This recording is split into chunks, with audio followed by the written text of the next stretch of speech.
નમસ્તે મિત્રો, હું છું મનીષ મેવાડા અને તમે અત્યારે Gujarat biology NEET Q and A જોઈ રહ્યા છો. તો મિત્રો, નીટની એક્ઝામમાં થોડાક દિવસ બાકી છે ને ઘણા બધા વિદ્યાર્થીઓ મને પૂછી રહ્યા છે કે સર આઈએમપી ટૉપિક કયા, વેરી મોસ્ટ આઈએમપી ટૉપિક કયા કરી શકાય જે નીટમાં પૂછાશે, સંભાવના છે પૂછાવાની. તો મિત્રો એકચ્યુઅલી બધું જ નીટમાં તો કરવું પડે. દરેક વસ્તુ આપણે 2 વર્ષ ભણ્યા છીએ અને આપણને ઘણું બધું આવડે છે એટલે બધું જ આમ તો કરવું પડે. પણ મિત્રો મારા એનાલિસિસ પ્રમાણે તમે જે રીતે મને પ્રશ્નો ઘણા બધા દિવસોથી આવી રહ્યા છે એટલે મિત્રો તમારા માટે મોસ્ટ આઈએમપી ટોપિક્સ હું તમને કહી દઉં. યુનિટ વાઇઝ મિત્રો હું તમને મોસ્ટ આઈએમપી ટોપિક કહીશ જે 100% તમને બહુ ઇમ્પોર્ટન્ટ રહેશે. તો મિત્રો આટલા ટોપિક ચોક્કસથી કરજો, બીજા પણ કરજો. એવું નહીં કહું કે બીજા નહીં કરો મિત્રો, પણ આટલા ટોપિક તો ચોક્કસથી કરજો જે હું તમને આઈએમપી અત્યારે કહેવાનો છું. તો સૌથી પહેલાં આપણે મિત્રો મોસ્ટ આઈએમપી ટોપિક જાણીએ એના પહેલાં મોસ્ટ આઈએમપી ચેપ્ટર જાણવા પડે મિત્રો. તો હું તમને પહેલાં ધોરણ 11 અને ધોરણ 12 એના મોસ્ટ આઈએમપી ચેપ્ટર વિશે વાત કરીશ મિત્રો, જેથી આપણે સમજી શકીએ કે એકચ્યુઅલી એમાંથી કેટલા માર્ક્સનું પૂછાશે. રાઈટ, હું એક્ઝેક્ટલી માર્ક્સ નહીં કહું પણ મિત્રો મોસ્ટ આઈએમપી ચેપ્ટર તો તમને ચોક્કસથી કહીશ. તો હું વાત કરું સ્ટાન્ડર્ડ 11ની મિત્રો. સૌથી પહેલાં સ્ટાન્ડર્ડ 11ની વાત કરું તો મિત્રો તમારે કયા કયા ચેપ્ટર કરવાના રહેશે એ સંપૂર્ણ ચેપ્ટર કરવાના રહેશે મિત્રો. તો ચેપ્ટર નંબર આપણે જો 11ની વાત કરીએ તો ચેપ્ટર નંબર મિત્રો 3 તમારે કરવું પડે. રાઈટ, 3જા નંબરનું ચેપ્ટર તમારે કરવું પડે ચોક્કસથી મિત્રો. અને 8મા નંબરનું ચેપ્ટર, 9મા નંબરનું ચેપ્ટર, 10મા નંબરનું ચેપ્ટર, 11મું, 12મું મિત્રો થોડુંક મીડિયમ ચેપ્ટર કહી શકાય, 13મા નંબરનું ચેપ્ટર, 14મા નંબરનું ચેપ્ટર મિત્રો તમારે કરવું પડે, 100% બહુ ઇમ્પોર્ટન્ટ છે. 16મા નંબરના ચેપ્ટરથી મિત્રો હ્યુમન ફિઝિયોલોજી ચાલુ થાય છે એટલે કે 18મા નંબરનું ચેપ્ટર તમારા માટે મોસ્ટ ઇમ્પોર્ટન્ટ રહેશે. અને 21મો અને 22મો નંબર આટલા ચેપ્ટર મિત્રો ટોટલ 22 ચેપ્ટર છે. એમાંથી મિત્રો 1, 2, 3, 4, 5, 6, 7, 8, 9, 10 અને 11 એટલે કે મિત્રો મેં અડધા ચેપ્ટર કીધા છે જે વેરી મોસ્ટ આઈએમપી ચેપ્ટર છે મિત્રો. હું ફરીથી કહું છું, આ વેરી મોસ્ટ આઈએમપી ચેપ્ટર છે.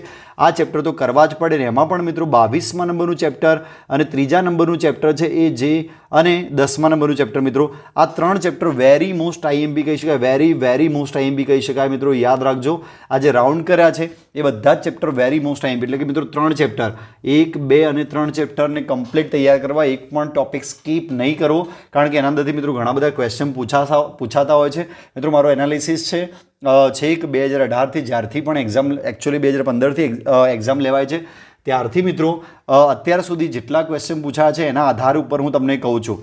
એવી જ રીતે મિત્રો સ્ટાન્ડર્ડ 12ની વાત કરીએ. સ્ટાન્ડર્ડ 12 તો એના અંદરથી મિત્રો કયા કયા ક્વેશ્ચન પૂછાઈ શકે છે, વેરી મોસ્ટ ઇમ્પોર્ટન્ટ મિત્રો તમારે જાણવા જરૂરી છે કે એમાં કયા ક્વેશ્ચન પૂછાઈ શકે છે. તો સ્ટાન્ડર્ડ 12ની હું વાત કરું તો મિત્રો સ્ટાન્ડર્ડ 12ની અંદર ચેપ્ટર નંબર 2, ચેપ્ટર નંબર 3 મિત્રો, ચેપ્ટર નંબર આપણે 5, 6, 11, 12 અને મિત્રો 16 નંબરનું જે પોલ્યુશનનું ચેપ્ટર છે વેરી મોસ્ટ ઇમ્પોર્ટન્ટ તમે કહી શકો. 4થા નંબરનું થોડુંક મીડિયમ, જેવી રીતે અહીંયા થોડુંક મીડિયમ 12મા નંબરનું ચેપ્ટર હતું એવી રીતે 4થા નંબરનું ચેપ્ટરમાં થોડુંક મીડિયમ મિત્રો તમારે કરવું પડશે. જો તો મિત્રો અહીંયા વેરી મોસ્ટ આઈએમપી ચેપ્ટર 2, 3, 5, 6, 11, 12 અને 16મા નંબરનું ચેપ્ટર છે જે વેરી મોસ્ટ આઈએમપી કહી શકાય. અને એમાં પણ મિત્રો તમારે 11મા અને 12મા નંબરનું ચેપ્ટર છે, ક્યારેય સ્કીપ ના કરાય મિત્રો. સંપૂર્ણ ચેપ્ટર ભણવું પડે 100%. જો 16માંથી મિત્રો તમને 1, 2, 3, 4, 5, 6, 7 અને 8 ચેપ્ટર, આમાં પણ મિત્રો અડધા ચેપ્ટર મેં તમને કીધા છે જે એકચ્યુઅલી વેરી મોસ્ટ આઈએમપી છે. અને એમાં પણ મિત્રો આ બંને ચેપ્ટર 11મું અને 12મું chapter very most IMP chapter કહી શકાય. તો આ મિત્રો મેં તમને કીધા આઈએમપી ચેપ્ટર જે 11th અને 12thમાં તમારે કરવાના જ રહ્યા. આ ચેપ્ટર સ્કીપ ના કરતા 100% આમાંથી વધારે માર્ક્સનું પૂછાશે. મારો એનાલિસિસ એવું કહે છે બધા પેપર્સનું જે જૂના નીટના પેપર્સ છે એના આધારે મિત્રો કહું છું. બીજી મિત્રો તમને ખાસ સલાહ છે કે તમારે NCERT નું જ મિત્રો કરવાનું છે. એના બહારનો એક પણ પ્રશ્ન અત્યારે કરવાનો નથી. તમારી પાસે ઘણી બધી રેફરન્સ બુક હશે, તમે ટ્યુશનમાં જતા હશો, ઘણું બધું એક્સ્ટ્રા ભણાવાતું હશે મિત્રો. ફરીથી કહું છું, એક સૂચના માનજો મિત્રો, NCERT બહારનું કશું જ કરતા નહીં. 100% નહીં પૂછાય NCERT બહારનું, બધું જ NCERTનું જ કરજો. એક વર્ડ NCERTનો આવડવો જોઈએ મિત્રો 100%. રાઈટ, એના બહારનું આપણે એક પણ શબ્દ કરવાની જરૂર નથી. ઓકે, તો ફરીથી કહું છું, કોઈ પણ MCQ વાંચો છો, તમે ઘણા બધા ટેસ્ટ આપતા હશો, ઇવન ટ્યુશનના અથવા ઘણા બધા ટેસ્ટ આપતા હોય તો મિત્રો બહારનું કંઈ પણ આવે છે તો એને ઇગ્નોર કરો. અત્યારે બહારનું નહીં કરતા કારણ કે 30 દિવસ બાકી છે. એક પણ ક્વેશ્ચન NCERT બહારનું નથી આવવાનો અને આવશે તો પણ મિત્રો 0.01% ચાન્સીસ હોઈ શકે છે. મને તો ખ્યાલ છે મિત્રો નથી જ આવવાનો, પણ કદાચ આવે છે તો 0.01% ચાન્સીસ હોઈ શકે. જેના માટે મિત્રો આપણે 99% ને બલિદાન નહીં આપીએ. આપણે પહેલાં ટ્રાય કરીશું એનસીઈઆરટી. ટ્રાય નહીં મિત્રો, 100% તમારે એનસીઈઆરટી જ વાંચવાની છે, એના જ એમસીક્યુ કરવાના છે, એના સંલગ્ન જ એમસીક્યુ કરવાના છે, બહારનો એક પણ પ્રશ્ન કરવાનો નથી. હવે મિત્રો હું તમને આઈએમપી વાત કરીશ કે કયા કયા ટોપિક ઇમ્પોર્ટન્ટ છે. તો આપણે યુનિટ વાઇઝ લઈશું મિત્રો. ટોટલ 11-12માં મિત્રો 10 યુનિટ આવે છે, રાઈટ. અને આ 10 યુનિટની અંદર મિત્રો જે આઈએમપી ટોપિક છે યુનિટ વાઇઝ જઈશું આપણે મિત્રો. દાખલા તરીકે પહેલો યુનિટ 1 થી 5 યુનિટ મિત્રો 11મા ધોરણમાં આવે છે. ફરીથી હું અહીંયા લખું છું, 11મા ધોરણમાં 1 થી 5 યુનિટ આવે છે અને 12મા ધોરણમાં મિત્રો 6 થી ટોટલ 10 યુનિટ આવે છે. એટલે 5 યુનિટ 11માં અને 5 યુનિટ 12માં. તો દરેક યુનિટમાં કયા ચેપ્ટરમાં કઈ થિયરી ઇમ્પોર્ટન્ટ છે જેમાંથી નીટમાં પ્રશ્ન પૂછાઈ શકે છે. મારા એનાલિસિસ ઉપરથી કહું છું, એમાંથી ક્વેશ્ચન આવી શકે છે. તો એ ચોક્કસથી કરજો મિત્રો. ફટાફટ રિવાઇઝ કરી લઉં છું, વાંચવાનું તમારે છે. ખાલી હું કહી દઉં છું કે કયો ટોપિક ઇમ્પોર્ટન્ટ છે. જો મેં લાઇન કરેલી છે અહીંયા, જો પહેલું ચેપ્ટર આપણે કરી રહ્યા છે પહેલા યુનિટનું, તો પહેલા ચેપ્ટરમાં મિત્રો હું તમને કહીશ. અહીંયા આપણે પહેલું ચેપ્ટર કરી રહ્યા છે. જો મિત્રો અહીંયા લાઇન કરેલી છે, અહીંયા તમે જોઈ શકો છો કે અહીંયા જે નામકરણ છે, પહેલા ચેપ્ટરમાં નામકરણ છે, એની અંદર અહીંયા તમે જુઓ છો વંશગત નામ જે છે, જાતિ સંગત પ્રત્યય, રાઈટ, કેરોલસ લિનિયસ, આવા બધા વર્ડ્સ, આ ફકરો મિત્રો બહુ ઇમ્પોર્ટન્ટ છે. એટલે કે આખો ફકરો મિત્રો અહીંયા મેં નીચે પણ જો તમે કર્યું છે કે સાર્વત્રિક નામકરણ માટેના બીજા સાર્વત્રિક નિયમો, એવા પ્રશ્નો પૂછાઈ શકે કે નીચેનામાંથી કયો નિયમ નથી. બધા આપ્યા હોય મિત્રો, એકાદું ના આપ્યું હોય. વૈજ્ઞાનિક નામ, મેન્જીફેરા ઇન્ડિકા મિત્રો, મોટી લિપિ, આ બધું મિત્રો આખા જે પેરેગ્રાફની અંદર જેટલા પણ નિયમો આપ્યા છે, it is very most important. આ બધા નિયમો તમને ખબર હોવી જોઈએ, રાઈટ. તો નામકરણ માટેના નિયમો છે, વેરી મોસ્ટ ઇમ્પોર્ટન્ટ. આટલા સુધી મિત્રો કરજો. આની અંદર ઘણા બધા વૈજ્ઞાનિક નામ પણ આવે છે કે એમાં કયો જાતિ પ્રજાતિનો કયો પ્રત્યય છે, બધું ઇમ્પોર્ટન્ટ છે મિત્રો. તો આ જે આખો પેરેગ્રાફ છે તમારે કરવાનો રહ્યો મિત્રો, 100% ઇમ્પોર્ટન્ટ છે, પરીક્ષામાં નીટમાં આવી શકે છે. એવી રીતે મિત્રો અહીંયા તમે જોઈ શકો, તમારે આ જાતિ, પ્રજાતિ, કુળ, ગોત્ર, વર્ગ આ બધું કરવું પડશે મિત્રો ચોક્કસથી. કેમ? કારણ કે એના અંદર મિત્રો ઉદાહરણ આવે છે ઘણા બધા, રાઈટ. ઉદાહરણ મિત્રો ચોપડી બહારનું નહીં આવે, ગેરંટી છે. અને આના અંદર ઘણા બધા ઉદાહરણો છે જેના વૈજ્ઞાનિકો નામ આપેલા છે. દાખલા તરીકે આ જાતિમાં તમે જોઈ શકો કે અહીંયા ઘણા બધા વૈજ્ઞાનિક નામ છે. મેન્જીફેરા ઇન્ડિકા છે, સોલેનમ છે, રાઈટ, ઇન્ડિકા ટ્યુબેરોઝમ છે, રાઈટ. તો આવા ઘણા બધા વૈજ્ઞાનિક નામ છે જેમાં તમારે પ્રજાતિ, જાતિમાં કન્ફ્યુઝન થઈ શકે છે, રાઈટ. તો આ બધા તમારે બહુ ધ્યાનથી કાળજીપૂર્વક વાંચવા મિત્રો, બધા જ 100% ઇમ્પોર્ટન્ટ છે, રાઈટ. તો પ્રજાતિ, જાતિ, કુળ આ બધામાં તમે જો નામકરણમાં મતલબ બધું જ ઘણું બધું આવે છે, જે ઉદાહરણો વેરી મોસ્ટ ઇમ્પોર્ટન્ટ કહી શકાય, રાઈટ. એવી રીતે વર્ગમાં આટલા સુધી મિત્રો જેટલા મેં કર્યા છે, ગોત્ર છે, વર્ગ છે, ઓકે, આટલામાં મિત્રો તમારે વેરી મોસ્ટ આઈએમપી તૈયાર કરવાનું રહે. બીજું આ પહેલા ચેપ્ટરમાં મિત્રો આ કોઠો 100% આવડવો જોઈએ. આમાં ઘણા બધા કન્ફ્યુઝિંગ જોડકા જોડોવાળો પ્રશ્ન આવી શકે છે, કન્ફ્યુઝિંગ પ્રશ્ન આવી શકે છે મિત્રો. હું જે કહું છું બહુ ધ્યાનથી સાંભળજો. 100% નીટમાં આમાંથી પ્રશ્ન આવી શકે છે. તો આ કોઠો તમારે ચોક્કસથી કરવાનો રહ્યો મિત્રો, કે તમને કોઈ પણ સામાન્ય નામ, દાખલા તરીકે ખાસ કરીને મનુષ્યનું તો મિત્રો બધાને આવડી જાય. એટલે આંબો આવી શકે છે મિત્રો, કાં તો ઘઉં આવી શકે છો, ઘરમાખી પણ આવી શકે છે, વેરી મોસ્ટ ઇમ્પોર્ટન્ટ છે. અને એમાં કુળના નામ થોડા અતરંગી છે. હોમિનિડી, મસ્કીડી, એનાકાર્ડિએસી, પોએસી, આ બધા નામ થોડા અતરંગી છે. અને ગોત્રમાં પણ તમે જોઈ શકો એવી રીતે પ્રાઇમેટા તો કદાચ આવડી જાય, પણ ડિપ્ટેરા, સેપિન્ડેલ્સ, પોએલ્સ આ બધા નામ થોડાક અતરંગી લાગે છે. તો આમાંથી મિત્રો ક્વેશ્ચન આવી શકે છે 100% મિત્રો. કોઈ પણ જે એક્ઝામિનર છે આના ઉપર થોડુંક વધારે ધ્યાન આપશે તો તમારે આ ચોક્કસથી તૈયાર કરી લેવાનું છે. એવી રીતે મિત્રો હવે પહેલા ચેપ્ટરમાં મિત્રો આટલું ઇમ્પોર્ટન્ટ તમારે ચોક્કસથી કરવાનું રહેશે. સેકન્ડ નંબરના ચેપ્ટરની વાત કરીએ મિત્રો, હાલ યુનિટની વાત કરીએ છો, પહેલા યુનિટની. તો સેકન્ડ નંબરના અંદર પણ કોઠો, ફરીથી કહું છું જેટલા પણ કોઠા આવે વેરી મોસ્ટ આઈએમપી છે મિત્રો. હા મિત્રો, હું વચ્ચે તમને થોડીક વાત કહીશ કે કોઠા સાથે જેટલી પણ એનસીઈઆરટીમાં જેટલી પણ આકૃતિઓ આવે છે, રાઈટ, જેટલી પણ આકૃતિઓ આવે છે બધી આકૃતિના નામ નિર્દેશન ચોક્કસથી કરી લેવા, રાઈટ. એવું બને છે કે ઘણીવાર આકૃતિ પેપરમાં નથી પૂછાતી. લગભગ લાસ્ટ કે એના પહેલાંના પેપરમાં એક પણ આકૃતિ નથી મિત્રો.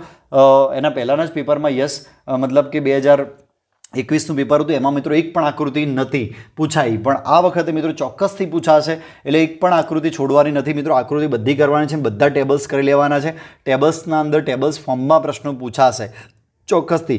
તો આમાં મિત્રો જે પોષણ પદ્ધતિ છે વેરી મોસ્ટ આઈએમપી, હું તમને કહીશ કે પોષણ પદ્ધતિ આઈએમપી છે, આ ચોક્કસથી કરજો, રાઈટ. જે 5 સૃષ્ટિ વર્ગીકરણ છે એની અંદર ચોક્કસથી પોષણ પદ્ધતિઓ જ પૂછાઈ શકે છે. અને કોષ દિવાલ કોષ દિવાલ પણ પૂછાઈ શકે છે, એમાં પણ ખાસ કરીને મોનેરાની કોષ દિવાલ બહુ ઇમ્પોર્ટન્ટ છે, જે 100% પૂછાઈ શકે છે, રાઈટ. તો આ તમારે કરવાનું રહ્યું મિત્રો, વેરી મોસ્ટ આઈએમપી છે. એના સિવાય તમારે યુ બેક્ટેરિયા કરવાનું છે.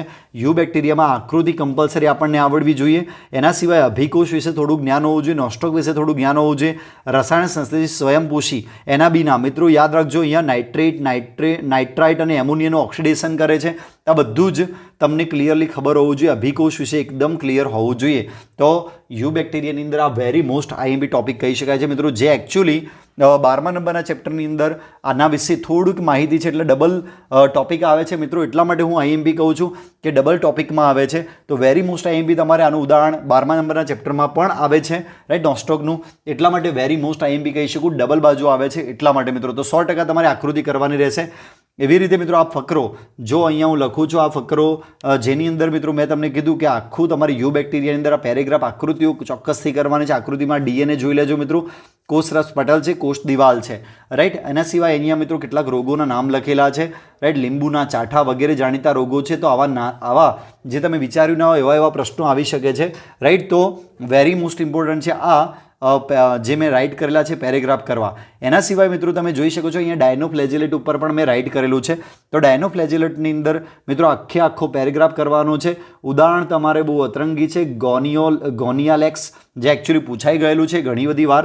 તો આ તમારે કરવાનું છે. દાખલા તરીકે અહીંયા તમે જે રતાશ પડતી ભરતી અને ઓટનો વિસ્તાર, તો આ બધું વિષ, ઝેર, માછલી જેવા બીજા દરિયાઈ પ્રાણીને મારી નાખે છે, લાઈક આ બધું જ વેરી મોસ્ટ ઇમ્પોર્ટન્ટ છે, જેમાં ઘણા બધા આઈએમપી શબ્દો છે જે મેં લાઈન કરી છે મિત્રો. યાદ રાખજો, અહીંયા હું જેટલી પણ લાઈન કરું છું it is very most IMP, કે જેમાંથી નીટમાં પ્રશ્નો પૂછાઈ શકે. તો ડાયનોફ્લેજેલેટ પણ તમારા માટે વેરી મોસ્ટ આઈએમપી રહેશે. એના સિવાય તમને બીજું મિત્રો હું કહીશ કે ફૂગની અંદર પદ્ધતિ, રાઈટ, કે કેવા પ્રકારની પદ્ધતિ છે. અહીંયા મૃતોપજીવી લખેલું છે, પરોપજીવી લખેલું છે, કવક મૂળ લખેલું છે, લાઇકેન્સ લખેલું છે.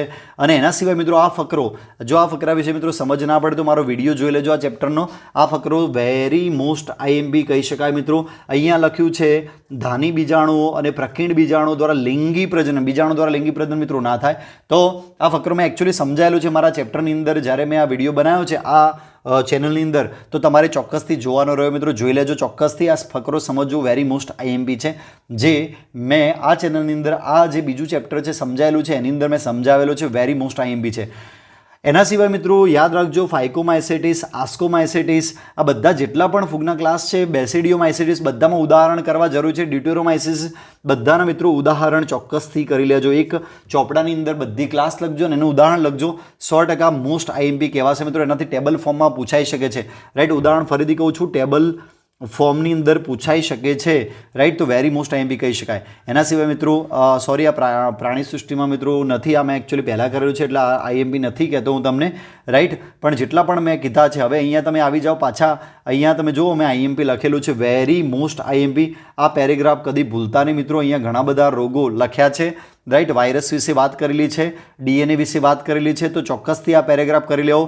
પ્રાયોન્સને પ્રાધાન્ય આપવું વેરી મોસ્ટ ઇમ્પોર્ટન્ટ છે, કારણ કે એની અંદર કેટલાક નામ એવા અતરંગી આવે છે, રાઈટ, જેવા કે મેડ કાઉ ડિસીઝ તરીકે ઓળખાય છે. આવા બધા નામ, બીએસીનું આખું નામ મિત્રો અહીંયા તમે જોઈ શકો છો, બોવાઇન્સ સ્પોન્જીફોર્મ, એન્સેફેલોપેથી, રાઈટ. આ બધા નામ થોડા અતરંગી આવે છે, એટલે આઈએમપી કહીશ મિત્રો. આ પેરેગ્રાફને ચોક્કસથી આ પેરેગ્રાફ બધા કરી લેવા મિત્રો, વેરી મોસ્ટ આઈએમપી તમને કહીશ. એવી રીતે મિત્રો સેમ ચેપ્ટર નંબર 3ની વાત કરું તો ચેપ્ટર નંબર 3માં આ જે પહેલો પેરેગ્રાફ છે જેમાં સંખ્યાકીય વર્ગીકરણ ને બધું વર્ગીકરણના અલગ અલગ પ્રકારો આપ્યા છે. તમે અહીંયા જુઓ, સંખ્યાકીય વર્ગીકરણ, કોષ વર્ગીકરણ વિદ્યા, રસાયણ વર્ગીકરણ વિદ્યા, જાતિ વિકાસ વર્ગીકરણ પદ્ધતિઓ જેટલી પણ આપી છે એ બધી જ આઈએમપી છે. એક એક લાઈન મિત્રો કરી લેજો, વેરી મોસ્ટ આઈએમપી છે. એવી રીતે મિત્રો લીલના અંદર જે અહીંયા ઉદાહરણ આપે છે, અસમજન્યુ, વિષમજન્યુક આપ્યું છે, અંડજન્યુક આપ્યું છે, એની અંદર વોલ્વોક્સ, ફ્યુકસ, આ બધા જેટલા બધા ઉદાહરણો આપે છે અહીંયા, અને આ જેટલી વાતો કીધી છે, યોડોરીના, આ બધા જેટલા ઉદાહરણ છે વેરી મોસ્ટ આઈએમપી છે. જેટલું મેં લાઈન કર્યું છે મિત્રો એ કદી ભૂલતા નહીં. આકૃતિઓ મેં તમને પહેલાં જ કીધું, વેરી મોસ્ટ આઈએમપી. આકૃતિ છોડાય નહીં મિત્રો, આકૃતિ બધી જ કરવી જો મેં રાઈટ કરેલું છે. એવી રીતે લીલ માટેની હું વાત કરું તો પેરેગ્રાફ આ બધા જ તમે વાંચશો એના કરતાં કોઠો વાંચી લેજો મિત્રો, જે 100% બધું જ તમને કહી દેશે, રાઈટ. આના અંદર બધી જ માહિતી આવી જાય છે ને એમાં પણ તમારે આ કશાની સ્થિતિ ચોક્કસથી યાદ રાખવાની છે. કોષ દિવાલ શાનાથી બનેલી છે યાદ રાખવાની છે. ખોરાક સંગ્રહ શાનો થાય છે એ પણ યાદ રાખવાનું છે, કયા કયા રંજક દ્રવ્યો આવેલા છે એ પણ વેરી મોસ્ટ ઇમ્પોર્ટન્ટ છે. એનું નિવાસ સ્થાન તો લગભગ બધામાં એક જેવું છે એટલે એ ઇમ્પોર્ટન્ટ નથી, પણ આ 4 વસ્તુ 1, 2, 3 અને 4 એ વેરી મોસ્ટ ઇમ્પોર્ટન્ટ છે મિત્રો. તો આકૃતિઓ ફરીથી કહું છું, ભૂલતા નહીં, આકૃતિઓ દરેક પ્રકારની કરી લેજો મિત્રો. લીવર વર્ડ્સની અંદર મિત્રો આ કુંડમલી વિશે ક્લિયરલી જે કીધું છે, રાઈટ, કૂપધાનીઓ વિશે જે વાત કરી છે, રાઈટ, એ બધું તમારે ક્લિયર યાદ રાખવાનું છે. એના સિવાય મોસની અંદર મિત્રો અહીંયા લીલી શાખિત ઘણીવાર તંતુમય હોય છે, પ્રતંતુ અવસ્થા વિશે વાત કરી છે. તો બીજી અવસ્થા પર્ણમય અવસ્થા છે, જે પાર્શ્વી કલિકા તરીકે દ્વિતીય પ્રતંતુમાંથી વિકાસ પામે છે, રાઈટ. સીધા વૃંતાકાર ગોઠવાયેલા છે. આખો પેરેગ્રાફ મિત્રો વેરી મોસ્ટ આઈએમપી છે, રાઈટ. એવી રીતે મિત્રો ત્રિઅંગીની અંદર આ તો મિત્રો હું તમને વેરી મોસ્ટ આઈએમપી કહીશ કે આમાંથી નીટમાં પ્રશ્ન આવી શકે છે. બીજાણુ પણ, પ્રશંકુ, શંકુ, રાઈટ. આમાં ઘણા બધા એક્ઝામ્પલ છે. સેલાજિનેલા છે, મહાપર્ણીમાં, હંસરાજમાં, રાઈટ. અહીંયા સેલાજિનેલા કે મોટાપર્ણો હંસરાજમાં મિત્રો, સૂક્ષ્મપર્ણો સેલાજિનેલામાં, અહીંયા ઘણા બધા ઉદાહરણ આપેલા છે. તો આમાંથી ચોક્કસથી કન્ફ્યુઝન થાય છે મિત્રો, તો આવા ચોક્કસથી પ્રશ્નો આવી શકે છે. ક્લિયર? બીજી વાત કરીએ મિત્રો આઈએમપીની અંદર, તો અહીંયા બીજ પ્રકૃતિવાળું સેન્ટેન્સ ભૂલતા નહીં મિત્રો, 100% આના અંદરથી આ બીજ પ્રકૃતિવાળું સેન્ટેન્સ બહુ ઇમ્પોર્ટન્ટ છે. તો ત્રિઅંગીની અંદર તમારે યાદ રાખવાનું છે મિત્રો, ત્રિઅંગીની અંદર આ બીજ પ્રકૃતિ તરીકેનું પૂર્વ ચિહ્ન ઉદ્વિકાસમાં મહત્વનો ભાગ ભજવે છે. આવું કોના અંદર આવે છે? ત્રિઅંગીની અંદર આવે છે. બધા જ ઉદાહરણ તમારે યાદ રાખવાના છે, બધા ક્લાસ તમારે યાદ રાખવાના રહેશે મિત્રો. અનાવૃત બીજધારીની અંદર પર્ણો વિશે તમારે ક્લિયરલી યાદ રાખવાનું રહેશે. પર્ણો સાદા હોઈ શકે છે, રાઈટ. આ પિંછાકાર પર્ણો સાયકસમાં હોઈ શકે છે, શાખિત. આ બધા જેટલા ઉદાહરણ આપ્યા છે વેરી મોસ્ટ ઇમ્પોર્ટન્ટ છે મિત્રો, આ ક્યારેય ભૂલાય નહીં. તો આ પર્ણો બધા ચોક્કસથી તમારે યાદ રાખવાને, ચોક્કસથી પૂછાશે નીટની અંદર. તો મિત્રો તમને ત્રીજા ચેપ્ટરનું આઈએમપી મિત્રો મેં તમને આપ્યું છે ને, એમાં પણ હવે છેલ્લે જીવનચક્રોમાં છેલ્લો પેરેગ્રાફ કરજો મિત્રો, ભૂલતા નહીં. આને સ્કીપ ના કરતા, જેટલી પણ વાતો મેં કીધી છે આ યુનિટની અંદર આને સ્કીપ કરતા નહીં. એવી જ રીતે મિત્રો ચોથા ચેપ્ટરની મિત્રો હું તમને વાત કરું તો ચોથા ચેપ્ટરમાં તો મિત્રો ખાસ કરીને તમારે આ સમિતિ, આખું સમિતિ તૈયાર કરવાનું છે. દ્વિગર્ભ સ્તરે ત્રિગર્ભથી આખું તૈયાર કરવાનું છે. દેહ કોષના અંદર ઉદાહરણ બધા અથવા દેહ કોષની સમજણ તૈયાર કરવાની છે મિત્રો ચોક્કસથી. અને પછી તો મિત્રો હું તમને શું કહીશ કે આ બધા જેટલા પણ સમુદાય આપે છે સમુદાયના ઉદાહરણો કરી લેવા, રાઈટ. ફરીથી કહું છું, સમુદાયના ઉદાહરણ કરી લેવા. બાકી તો આગળ જેટલું મેં તમને કીધું, કયું કીધું કે આના વિશે સંપૂર્ણ સમજણ હોવી જોઈએ, દેહ કોષ વિશે સંપૂર્ણ સમજણ હોવી જોઈએ. એના સિવાય સમિતિ ના પ્રકાર, અરીય, અસમિતીય, એના ઉદાહરણો ચોક્કસથી ક્લિયર હોવા જોઈએ. જે તમને આગળથી જ મોસ્ટ ઓફ પ્રશ્ન પૂછાઈ શકે છે. બાકી તો મિત્રો બધા સમુદાયના તમારે ઉદાહરણ કરવાના રહેશે, જે વેરી મોસ્ટ આઈએમપી છે. આકૃતિઓ એકવાર જોઈ લેવી બધાને. ફરીથી કહું છું તો આખો યુનિટ મેં તમને કહી દીધું છે કઈ કઈ વસ્તુ ઇમ્પોર્ટન્ટ છે. આટલું કદી ભૂલતા નહીં, ચોક્કસથી આમાંથી પ્રશ્ન આવી શકે છે મિત્રો. તો આપણે આજે પહેલા યુનિટમાં કેટલી વસ્તુ આઈએમપી છે એના વિશે આપણે માહિતી મેળવી. આઈ હોપ તમને ખબર પડી છે. બીજા યુનિટ વિશે હું તરત જ વિડીયો મૂકીશ શોર્ટ ટાઈમની અંદર, ચોક્કસથી જોવાનું ભૂલતા નહીં. આઈ હોપ તમને મજા આવી છે. તમારા બધા મિત્રોને શેર કરજો. નીટ માટે ચોક્કસથી હું આવો વિડીયો મૂકતો રહીશ. Thank you so much. આવજો.